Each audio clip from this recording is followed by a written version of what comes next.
Hello and welcome back to another Wrestling Debate and to WrestleMania 42, night 1 out of 10. And yeah, what a night we had. After the most controversial build of the year, Cody Rhodes and Randy Orton collided for the World Championship with Pat McAfee obviously in the corner, Stephanie McCurry defending the World title against Liv Morgan, Drew McIntyre and Jacob Fatu battling an unsanctioned match. But let's get straight into it. And we're going to start off with the guest host John Cena opening the show to talk about the controversy surrounding the show and promise the talent was ready to deliver. The match, the first match was a six-man tag, the Usos and LA Knight versus Speed, Logan Paul and Austin Theory. And yeah, the match started with Knight and Speed, who tried to show one of his lessons but couldn't battle the megastar. Down the stretch, Theory going more and more with Speed, accidentally hitting him, followed by running into a BFT from Knight for the win. Afterwards, the Maverick bullied Speed, threatened to put him through the announce table. The faces helped Speed and encouraged him to take the frog splash Paul through the table and then celebrate with the Usos. A terrible opener, I think it's fair to say, not because the match was bad but because it wasn't interesting. It came off as a TV tag match that lost half the time, somehow only lasted 7 minutes. It was lucky any real near falls or pace pushing moments. It was bland forgettable action outside of its narrative. Speed was the star, but he got interesting spots throughout, particularly working well with the experienced Knight. The megastar along with the post-match action with the Maverick putting over Speed better than many active members of the roster. However, beyond possibly setting up Speed versus Paul at Backlash, there's no long-term purpose WWE. A forgettable match that was a one-off and only put over a celebrity. So yeah, I'm going to 4 out of 10. We then got the unsanctioned match between Drew McIntyre and Jacob Fatu. Fatu jumped onto McIntyre during his entrance to start the match. It didn't take long for the two to start pulling weapons to get more violent. The Scottish Warrior mocked the Samoan Werewolf as he turned the tide, even putting out his brother's cell phone for his latest board at work post. Fatu hit the mighty moonsault from there forward. Morgan Cole questioned if this was the first time anyone's kicked out of it. McIntyre caught the Samoan Werewolf over the seat post, but bent steel chair followed by a claymore for a near fall. After sensing Fatu through a table outside, the Scot thought he had an easy opening to win. Fatu fought back with a toolbox to the face and hit a second mighty moonsault through a table to win.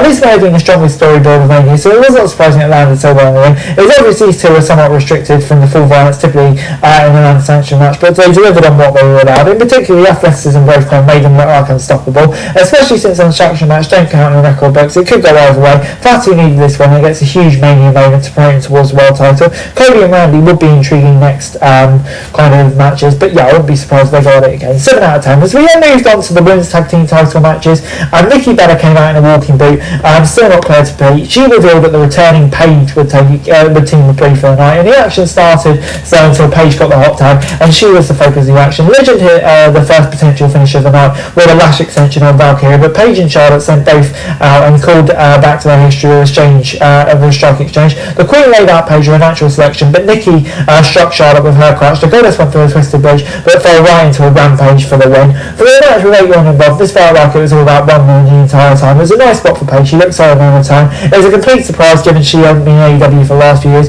but she fits well with the chaotic action. It was a shame that it's kind of overshadowed everything else. The forgettable and sloppy opening led to Legend and Jax as well as Bayley and Valkyrie disappearing for the home stretch. The win popped the crowd, and that makes sense, but it's unlikely to be a top lane. Once Nikki's cleared, she and Brie will want to be champions and are likely turn on Paige. Long term, it'll be interesting to see what Paige can do with this stacked modern roster. But yeah, I'm really pleased to see her back. I'm going to give it a 5 out of 10.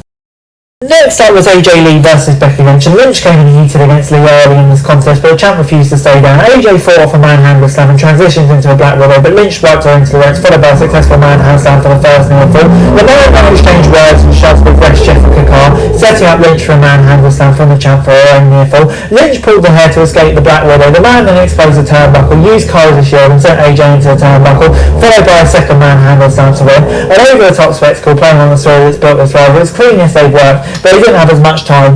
The focus on Lynch sneaking her way past AJ by manipulating as well. These two focused on signature offense over athletic or technical sequences, especially down the stretch. It was a solid performance from both, but didn't really live up to the Mania spotlight. AJ's title reign was a disappointment. It would be nice to see her have more title defences. Instead, the title's back on Lynch, and she needs someone to kind of get to her level. It's hard to say if this is the right move, mainly because it depends on how much Lee will be around. If she's on a regular basis, she should still be the champ, but it feels like if Lynch is going to be more full time, that makes sense. It would be a good time to move on from this whereas the two have limited chemistry, and the goal of the women's ITV title should be used for lesser talent. I'm going to 6 out of 10.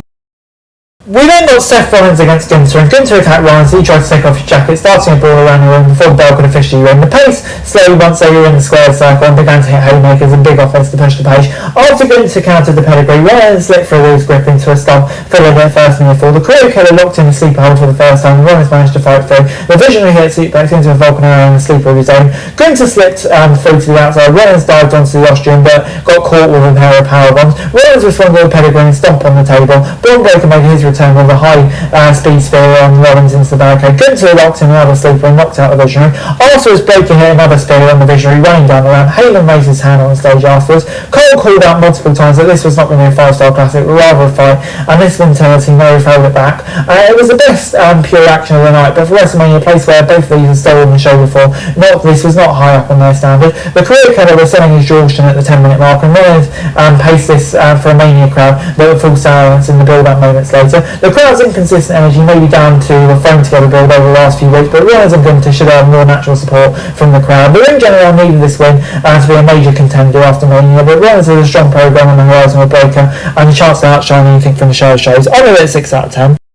It was then time for Stephanie Vaquer versus Liv Morgan, and Liv started strong with springboard powerbomb out the corner and a Uranagi to set up for a full flush. Premier countered and laid in the devil's kiss. Liv went for her own devil's kiss, but Vaquer countered into an SVV and an Oblivion for a near fall. Roxanne arrived to distract the ref for Raquel Rodriguez's attack on Vaquer, followed by the Oblivion for a shocking near fall. The Premier sent Liv into Raquel outside, followed by a springboard to the floor.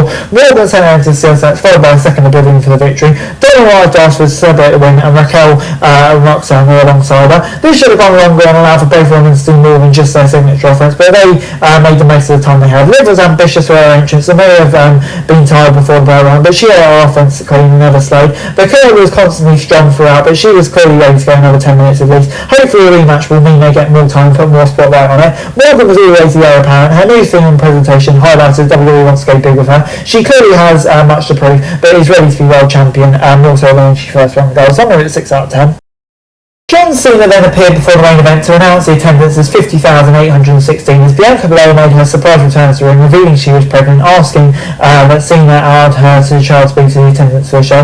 A bittersweet reveal for the fans. Obviously, Belair's always been off TV for over a year with a finger injury, but hopefully she takes as much time as she can to take care of the child before returning. Huge congratulations to her, and when she does return, she'll be an instantly top star again. It was surprising this was the extent of Cena's appearances on night one, but hopefully maybe we'll get a bit more on night 2. But yeah, once again, congratulations to Bianca. Before we moved to the main event, and Pat McAfee stole the microphone from Alicia Taylor and gave Wilson a high promo. He then blasted Rose with a mic before the bell. This ball to the outside saw Jelly Roll arrive to elbow McAfee through the announce table. He was stretched out while Orton refused to get anyone with Rose. Once it started, the Viper quickly showed weakness, highlighting potential injuries to his knee and back the American Nightmare targeted. Orton could not pull off his signature RKO tease when he started to make his comeback. Rose then sent the Viper into the steel post outside and busted in open. The American Nightmare beat down Orton to get a caught with a cross Rose. Rose responded with an RKO for a near fall. Rose walked into an RKO for a near fall again. The American Nightmare responded with an eye poke that caused Orton to accidentally RKO Charles Robinson. In the follow-up chaos, Rose laid Orton only to dive into an RKO, and McAfee returned in the referee uniform to count, but Rhodes kicked out. Orton RKO'd McAfee for failing him, and then caught with cross Rhodes for an anticlimactic win. Afterwards, Orton struck Rhodes with the Undisputed Championship and then punted the American Nightmare. On a night where everything else was rushed, this moved at snail's pace, but the story was clear throughout. What started with heel Orton and face Rhodes quickly shifted. The American Nightmare kept mocking the Viper while Orton tried to find the spirit to allow him to win. The aggression of the champ made sense of the story they built, and the weakness of Orton and a crowd that was already invested in the Viper's victory led to an early double turn feeling in the arena. However, commentary continued to harp on that Rhodes was only doing it to answer Orton, and by the end Viper reaffirmed himself as a solo hero while Rhodes was still the champ. What was the point of this match? Why did Rhodes come off far more as a hero only to lose to Orton? The action relied heavily on a crowd that was far more invested in the contest than anything else, but the match did feel like an anti-climax. Rhodes wins and saves the face. Orton stands tall to the end of the first night, without actually winning the title. The fans wanted him to win. The crowd looked baffled. Unless there's a dramatic follow-up for night 2, this didn't live up to the expectation. It was simply a way to keep the story forward. They had already lost many of the fans in its current situation. So yeah, I'm going to give this a 4 out of 10. Overall, WrestleMania 42 gets a 4 out of 10 for me. For all the hype around this show, the expectation was the talent would over-deliver in the ring in front of a big crowd. WWE made sure that didn't happen. Short matches across most of the night made the women's action particularly look secondary. The main event moved McAfee out of the way. Rhodes and Orton struggled to deliver the action expected in the moment. The story was confused and the action was sluggish. McAfee returned just to get RKO'd, and the only follow-up to say Orton and Rhodes will have a better match in the future. Prince of Williams was good, but not the still show Mania great. McIntyre and Fatty was the best match night, but still probably won't be a match of the year contender. Most painful of all, Beyond Page exciting return. The night lacked a real moment. Even Liv Morgan deserved world title win was rushed. Night 2 has much to live up for in terms of seeding it among a worthy WrestleMania show. For this video, thanks very much for watching. Remember to like, share, subscribe, follow us on our socials, link in the description below for daily wrestling news, meme and content. Subscribe to our other channels on screen right now, that'd be greatly appreciated. Thanks very much for watching. Peace out.